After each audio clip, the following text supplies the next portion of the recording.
Hello everybody, it's Sarah, and today I want to talk to you about all the books that I read in September, or almost all, because I have already, as always, done a mid-month check-in. But in that check-in I didn't talk about that many books because at that point I hadn't read that many books yet. I talked about my reread of the Black Jewels trilogy, which consists of Daughter of the Blood, Heir to the Shadows, and Queen of Darkness, and I talked about how much I loved this book right here, which is Sangue et Demones by Anna Zabini. So if you're interested in hearing my thoughts on that reread and this new read, then go check out that video, link down below and up there. Also, concerning this lovely book right here, this is an urban fantasy set in Vienna, and I have done a vlog running to some of the places that are mentioned within this book because I had a visit from Munich this month, last month in September, so that vlog will also be linked down below and up there. Also, something very exciting coming soon, I was able to interview the author Anna Zabini, so that interview is going to be uploaded within the next few weeks. Hopefully. I still have to translate it though, because we did the interview in German. So now that we have that out of the way, let's get into the books that I read in the second half of the month, which I believe is 8 books, so we have quite a few books to get through, so let's get into it. First, I have the book that I read because of my pull from my series TBR chart. The series that I pulled to continue on with was the Books of Pelennor series by Alison Croghan, and I only had the 4th book left in its series, which is The Singing, although I have the German copy, so I read it in German. This has been on my series TBR, currently reading for over 10 years now, probably, I think. And I am kind of sad that it took me so long to finish this, because I feel like I would have definitely enjoyed this more when I first read the series, or the first 2 books in the series, instead of now, because I've kind of grown out of YA. Although what I have to say is that this has the vibes of like older YA. I can't really, like, pre-2012 YA, pre-when YA became what it is today, which I would say, you know, along the lines of Shadow and Bone, like those series, it's pre those series. I can't really explain what the difference is, but for those who have read YA books for a long time, you know that there's a difference. But anyway, this series follows Merit, who was born to a mother who was enslaved. She has grown up as a slave, and she has been working her whole life in this quarry, I believe that's what it was. Now one day there is a stranger coming by and she sees him, which she's not supposed to be able to do, because that stranger is a bard, he can do magic, and he through that discovers that Merit herself is a bard as well, and so he takes her with him, and there starts Merit's journey, and also a journey of a fight against darkness. And yeah, it's a very stereotypical setup in a way. However, I do think that the series does some quite interesting things with that.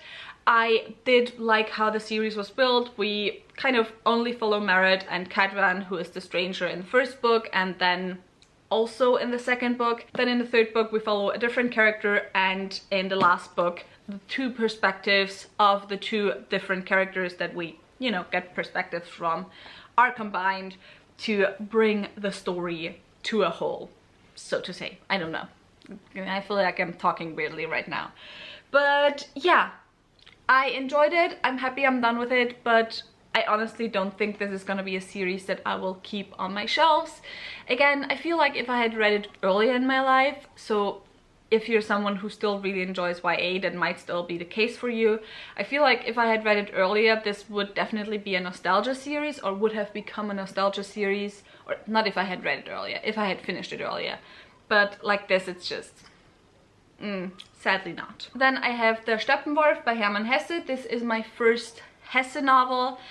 Cannot really summarize what it's about, because while there is some plot, I feel like this is mostly a conceptual novel, and I think that was my issue with it, because I gotta be honest, I started skim reading this book a lot because my brain just wasn't up for reading this. I feel like sometime in the future I will have to reread this again and take my time with it, but as it was right now, I didn't particularly enjoy it. Next, I want to talk about A Master of Jinn by P. J. Clarke. This is a historical fantasy procedural novel, like crime mystery novel, and this is set in 1912 Cairo. However, something that happened within the 19th century is jinn have appeared in the world. Like, there was a door to another world opened, and since then jinn have been living side by side with humans.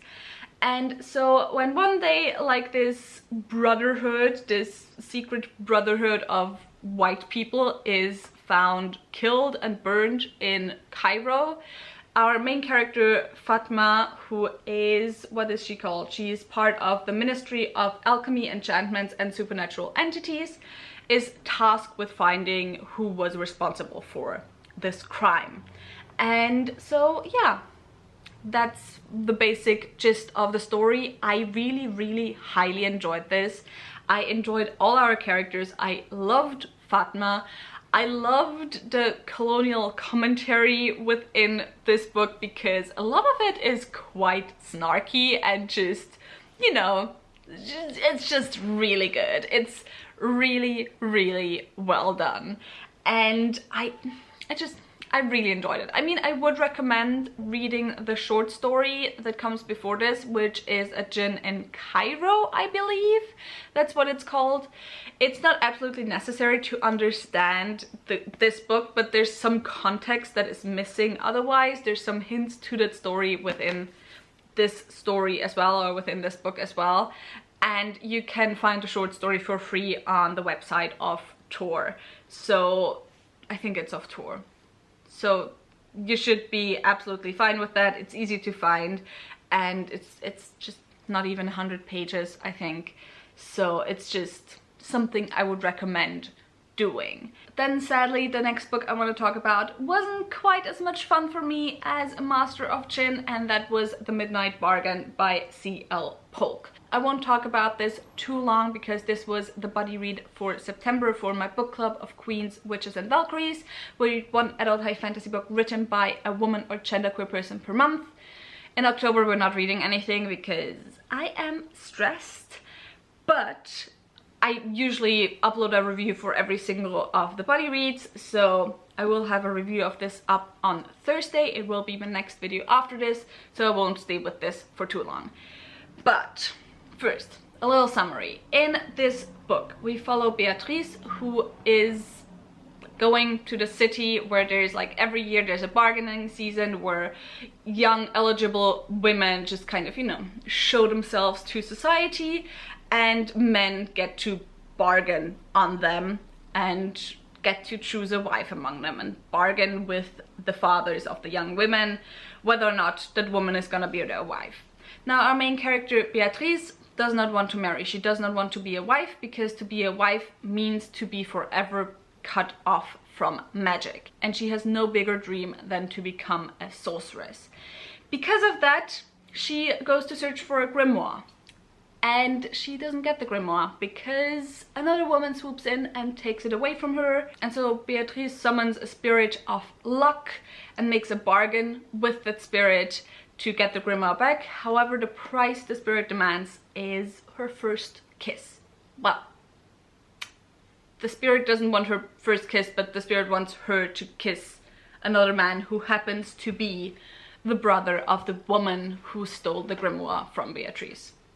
Now, the reason why I didn't like this as much is because on the one hand I did really enjoy the romance, and that's just gonna be me very quickly saying my feelings. If you want to know more in-depth thoughts, go and watch the review next week. But the way I did enjoy this was I did enjoy the romance. I especially enjoyed the characterization of the romantic interest. But the way I didn't like it was it was just very on the nose. It was just very on the nose of all women are oppressed and all women have it horribly. I don't know, I just feel like this was the kind of book that fits better within maybe 90s feminist fiction rather than modern Western feminist fiction, because I feel like while we still have a lot of discussion and have to have a lot of discussion about bodily autonomy and so on, it just was a bit too on the nose for me, and I enjoy more of a nuanced take usually in my books. So yeah, but we'll talk more about that in my review. Next, I very quickly want to talk about 2 more German fantasy books that I read in September. First, I have Die Götter müssen sterben by Nora Bensko, The Gods Must Die. This is written by a Moroccan-German author who lives in Vienna, however, and it's a loose retelling of the Iliad, kind of, you know, it's a loose retelling of the epos surrounding Troy, or the epic surrounding Troy. However, we follow the Amazons. And we follow a woman who grew up in the household of Theseus in Athens. However, she then moves and joins the Amazons, but not as a warrior, but just she joins the Amazon society. And yeah, we then follow her as well as some of the other Amazon characters, among others Penthesilea as well, as they get ready to join the Trojan War. I don't even know if that's spoilers or not, because it's literally part of the summary of the book. However, the joining of the Trojan War happens quite late in the book, I gotta be honest. It's like mostly build up to the Trojan War. And how do I say this?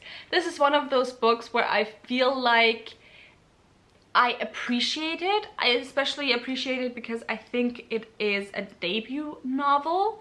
I definitely want to read future publications by the author, but the story itself wasn't really for me. Part of that is because I couldn't really connect to the characters. Part of that is because I feel like German fantasy is still at a space where English speaking fantasy has been for years already, and I need to change my battery. Hello, I'm back. So where was I? But yeah, German fantasy, but also German public discussions in general, still has a lot of catching up to do, especially when it comes to discussions of queerness within fantasy. And so, like, something that I appreciate in this novel, for example, but that I personally just didn't need and felt, I wouldn't say tacky to me, but I don't know how else to describe it, but was, for example, how queerness was discussed within this book, because it was very much spelled out like, look, this is what a non-binary person is, look, this is what a transgender person is, instead of, you know, properly integrating that within the world building in a way where I enjoy it. So this feels like a queer fantasy novel that is great for people who have not had a lot of contact with queerness yet, and I absolutely appreciate it for that. But the queer world building for me within this book was just, as I said, it was too on the nose once again. Just with this thing where I prefer things to not be on the nose. I prefer things to not exactly be hidden, but, you know, to not punch me in the face with obviousness. And then in terms of representation, there were also, like, there was one character that I had an issue with, who basically was the nice asexual slave character, and I don't know, I just felt like he was used too much as a tool to show what a good character our main character was, and I just didn't feel comfortable with that. But aside from that, overall, I think there's a lot of very interesting discussions to be had in this book. I especially enjoyed Penthesilea's perspective. I didn't quite as much enjoy our main character's perspective because she was quite a passive character, but not the type of passive character that I enjoy, which I'm just gonna compare it to Silence of the Girls for a second, because that is also a Trojan War retelling following Briseis, and it very much, you know, the concept of the book is Briseis as a very passive character, because the story, which is called The Silence of the Girls, is not truly Briseis' story. However, I didn't feel like that was the case here. I just felt like there wasn't enough, not agency, but like there wasn't enough intention behind making the main character a very passive character. So yeah, it's hard to talk about this book because I really appreciate that it exists. However, personally, I had a lot of issues with it when it comes to my personal enjoyment of the story. However, what was absolutely beautifully done was the description of the gods, because they just looked fucked up. Well, not even fucked up, but just like, I don't know. I loved how the gods were described in this, let's say it like that. So yeah, anyway, very interesting book, but for me personally, not something that I would enjoy. And sadly, similarly, that was the other case with the second, well, actually Austrian fantasy book that I read this month, which is Knochenblumen welken nicht, which would translate to Bone Flowers Don't Die or Wither, by Eleanor Badilac. This is a high fantasy set in a world or set in a city that is reminiscent of 1900s, like early 1900s Vienna, fin de siècle Vienna. And in this one we follow, what's her name? I forgot her name again. Aurelia. We follow Aurelia, who is discovered can do magic. And the reason that is discovered is because she is found with the body of the newest victim of a ritual murder. And so within this world, additionally, magicians aren't looked at very positively. Like, they have to show little IDs and stuff that they are magicians, and there's a lot of stuff going on, world building stuff. But, you know, not the best situation for Aurelia as a magician to be discovered with this murdered person. And so she is given to Mario Sinner, who is a necromancer, for training and as a pupil. So this one as well. This one, I think more so than the other one, I am going to really enjoy the second book because this is a duology. However, in this first book, there was too much exposition for me. I am sorry, this felt like the type of book, you know, like, authors have different ways to start a story. Sometimes it's a character that's there first, sometimes it's a story that's there first that they want to tell, and sometimes it's the world building that's there first. And this story felt like the type of story where the world building was there first. Now, when it comes to my world building, first of all, I'm not that interested in magical world building. Like, I don't need hard magic systems. If you give me like general rules, if you make it flashy, I'm already happy. Unless it's like really culture specific, the magic, then I do really love specific world building. And then the second thing I have is that I'm very particular with exposition. I do not mind exposition dumps generally. I read a lot of high fantasy. You cannot do high fantasy without having an exposition dump here or there.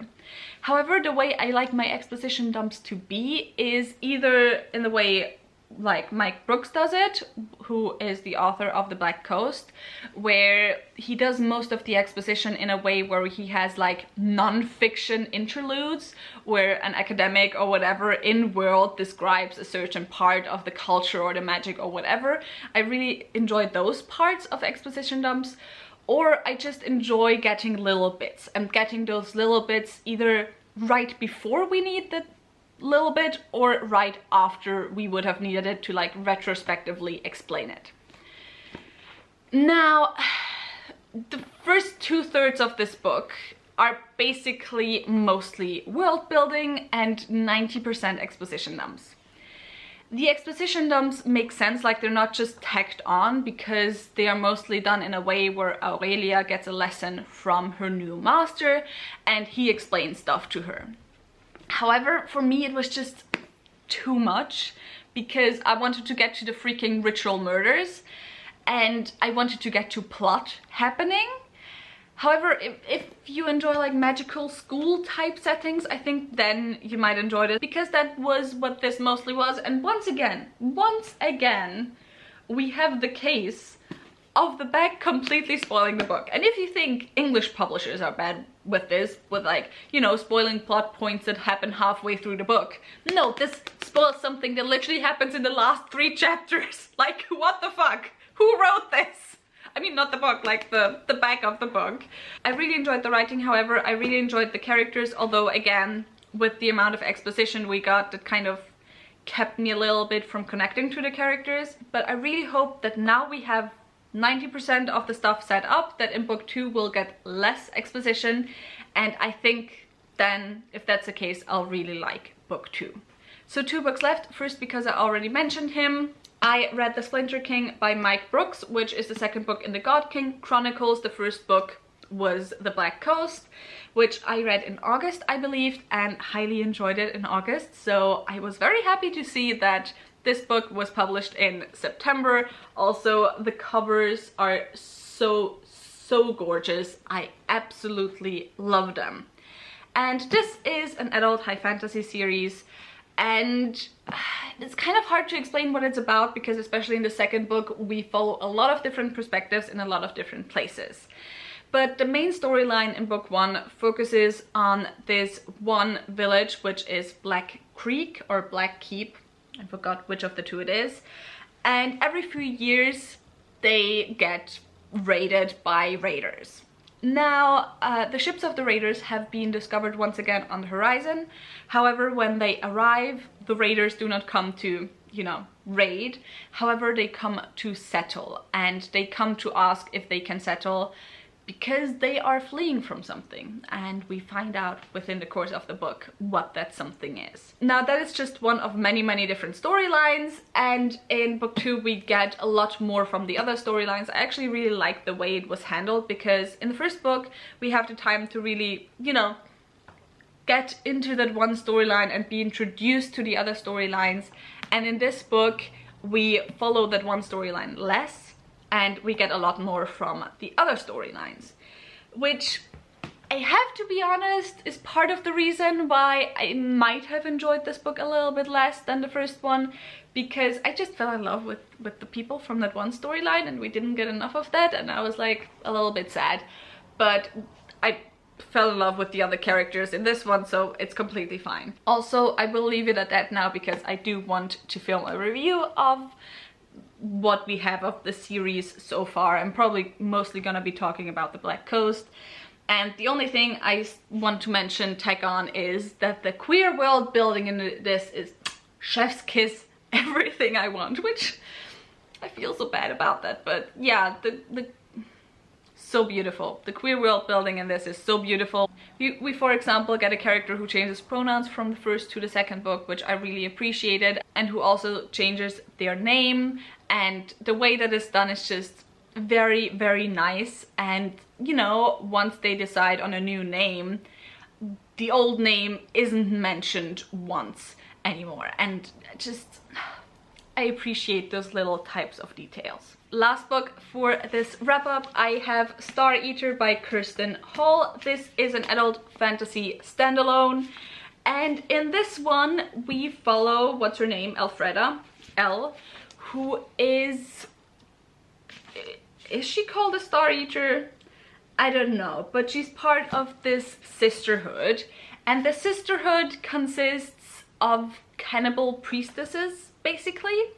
Basically, they eat the flesh of their fellow priestesses that have come before them, and that gives them magical powers.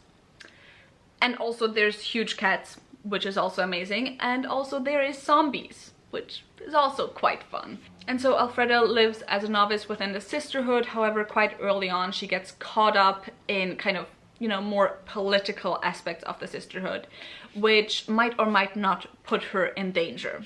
Now, the reason why I very much enjoyed this is because it is so beautifully fucked up. I love this fucked up world building of this. It's so good. Absolutely love this. I also really enjoyed like the first 4/5 or so of the book, or 3/4 of the book. What I wasn't the biggest fan of was the finale, because for me personally it just went too quick, and I think this might be a book that would have benefited from being a duology. Like, quite often nowadays publishing draws out stories when they don't need to be drawn out. However, this one I would have loved to be able to go more into detail on a lot of things, so yeah. But I will also upload a review of this, so you'll get more of my thoughts on this book then. So this was it now for my wrap up. I have the feeling it got quite long. I am very sorry. If you have any thoughts on any of the books that I shared with you, leave them in the comments down below. If you enjoyed this video, maybe think of leaving a thumbs up and also maybe subscribing.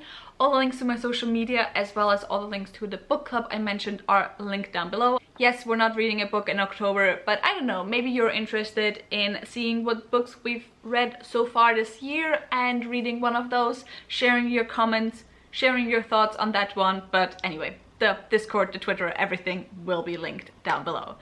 And with all of that said, I hope I'll see you soon. Bye!